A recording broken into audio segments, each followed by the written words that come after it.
Magandang araw po mga kawangis ko kung sa mansulo ka man ng mundo. Ito ang inyong lingkod Anton Olson. Sa mga kapwa ko OFW dyan sa Middle East, Yumkin, Said. Bago po natin panoorin po yung Ampus interview, pati yung kagustuhan ni Amy Marcos na maging Vice President at maging katandim si VP Sara. Isang subscribe mo na dyan at isang likes din dyan. Kasi ang nangyari kasi parang tuwang-tuwa yata tuwang-tuwa yata si Amy Marcos na sinabihan siya ni Ruben Padilla na siyang gustong-gustong nakatandim tandim ni VP Sara. Kasi nga 'di ba nag-anunsyo na si VP Sara na tatakbo bilang presidente sa 2028. Siyempre ang susunod na diyan kung sino ang magiging vice president ni VP Sara. So ang gustong-gusto ni Ruben Padilla ang maging katandim ay si Amy Marcos, 'di ba? So ewan ko lang kung magugustuhan 'to ni rin ni VP Sara kasi nga sabi ni VP Sara 'di ba noon, sabi niya, "No more for Marcoses," 'di ba? Pero hindi natin alam kasi ganyan, hindi natin alam ang magiging sistema kasi ganyan talaga sa politika. Ito po, panoorin po natin yung ambos interview kay Robin Padilla. Pahayag.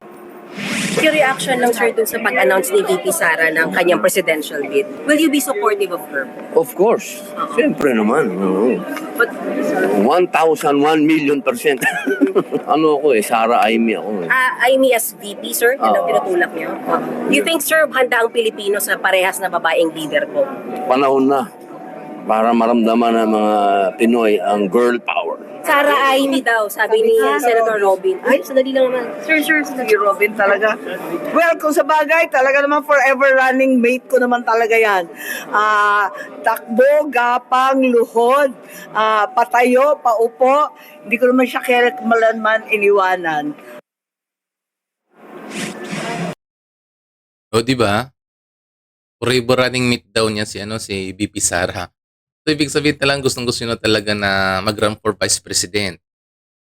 'Di ba? Si Amy Marcos, ibig sabihin sa hirap at ginhawa, yung ibig sabihin sa hirap at ginhawa magkasama silang dalawa at hindi niya raw iniwan si VP Sara sa anumang laban sa politika, 'di ba? Sabi ni Amy Marcos. Jiggy, sabi pa ni Senator Amy, nakabuti na maagang nagdeklara si VP Sara Duterte ng kanyang intensyon na tumakbo bilang Pangulo sa 2028 presidential elections. Kabaliktaran daw si VP Sara ng kasalukuyang administrasyon at siya daw ang magbibigay ng direksyon sa walang patutunguhang bansang ito. Narito ang bahagi ng pahayag ni Senator Amy Marcos. Maganda yan kasi nabibigyan ng pag-asa ang lahat ng tao dahil napakahirap ng panahon, ang gulo-gulo ng gobyerno, napaka-corrupt, wala pa rin charge talagang ang tao galit na galit na. Di ba? Sabi ni Amy Marcos, ang gulo-gulo na yung gobyerno, no? Wala pang charge na mga malalaking tao, which is totoo naman talagang sinasabi ni Amy Marcos na wala pa talagang napaparusahan na ng mga big fish sa anomalya sa flood control.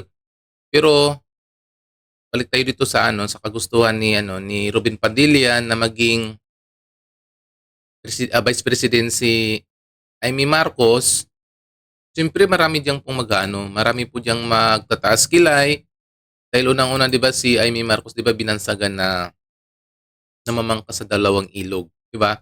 Yan po ang bansag kay Amy Marcos. 'Di ba? Pati maraming mga diyan, marami diyang mga Duterte supporters na ayaw nila na maging katandim si Amy Marcos kasi nga si Amy Marcos daw parang masyadong balimbing. Marami diyan kung titingnan niyo yung mga diyan, ng ibang diyang mga Duterte supporters, which is di mo rin talaga maikakaila na iba-iba talaga yung opinion ng bawat tao. Kahit iisang pamilya nga kayo, iiba yung binubuto nyo na sa mga politiko eh. 'Di ba? Ganoon din talaga. Pero ngayon ang pinag-uusapan kasi siyempre, mas pabor ako na si VP Sara nagdeklara ng maaga bilang tatakbo siya bilang presidente. Dapat ang ibang mga kandidato, mga aspirants diyan na tatakbo bilang presidente rin ng Pilipinas, dapat rin sila, magdeklara na sila dito nagpaparamdam na rin 'di ba si Risa Ontiveros, pero mas maganda na sila magdeklara na kung sino pa diyan mga lalaban na mga ano na mga politiko para makita kaagad ng mga tao yung mga galaw nila, yung gagawin nila para maano kad sila, ma-scrutinize kad sila ng husto para malalaman kung karapat-dapat talaga silang iboto bilang presidente kung ano mga posisyon nila sa gobyerno kasi siyempre yung mga tao tumitingin ng kanilang galaw, 'di ba? Kung ito karapat-dapat. Which is maraming talagang maraming mga tawag diyan, mga political analysts na ang kanilang mga sinasabihan na pwede itong tumakbo si Ore, si Jumbek Rimulya, 'di ba? Si Jumbek Rimulya nagparamdam din na kung tawag diyan, kung sasabihin sa kanya ni Marcos Jr. na tatakbo siyang presidente, tatakbo daw siya, 'di ba? 'Yun ang sinasabi.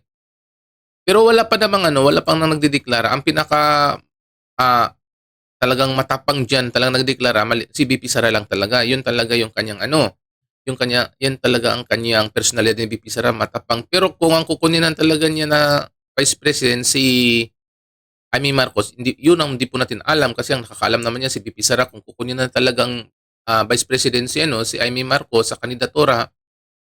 Isa kanila na lang yun. Kasi nga alam ko parang ayaw din na yata ng mga supporters kay Amy Marcos. O ngayon, lang naman dyan, ang nagpaparamdam lang naman dyan si Robin Padilla.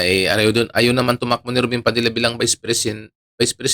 Di ba? Sinabi naman di ba ni Mariel Rodriguez na parang ayaw na niyang patakbuhin ulit si Robin Padilla sa pagkasenador, di ba? Sabi niya sa kamakailan sa kanyang interview. Pero mas maganda bilang mga Duterte supporters, siguro mas maganda kung kumuha si VP Sara ng mga matitikas na mga politiko na magiging vice president siya. Hindi ko naman sinasabi na hindi matikas, hindi matapang si Amy Marcos. Pero mas maganda yung mga bagay na makakatulong sa kanya. Alay mo, tumakbo si Bongo. Yan, si Bongo pwedeng tumakbo bilang isang vice president. 'Di ba? Mga ganyang sistema.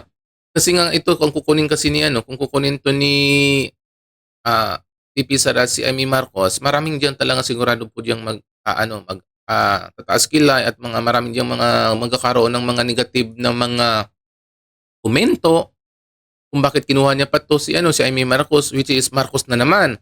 Kasi siyempre, sino bang kaaway ngayon ni VP Sara, 'di ba? Ang administrasyon, ibig sabihin Marcos niyan.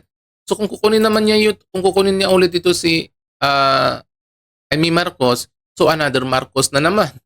'Di ba?